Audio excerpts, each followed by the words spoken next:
I'm a public figure. And hindi talaga mahirap na hindi ma-absorb lahat ng mga negative comments ng mga bawat isa. Dahil sa nangyari, parang mas lalo kong kailangan maging matatag.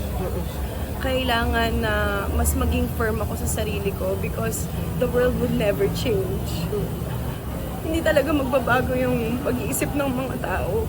Pero ang pwede kong baguhin is kung paano ako gagalaw sa mundong to. Paano ako hindi magpapa-apekto sa kasamaan.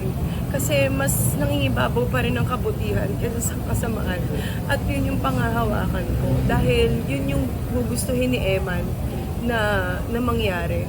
Yung mas maging matatag ako, mas maging malakas ako.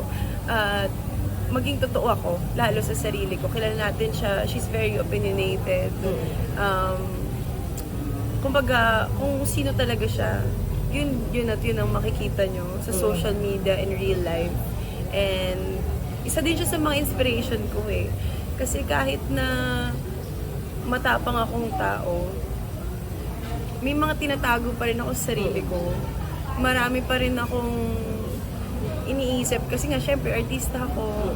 Kailangan kong, I have to act a certain way, use certain words. Pero dahil sa kanya, mas gugustuhin ko to show up fully as who I am.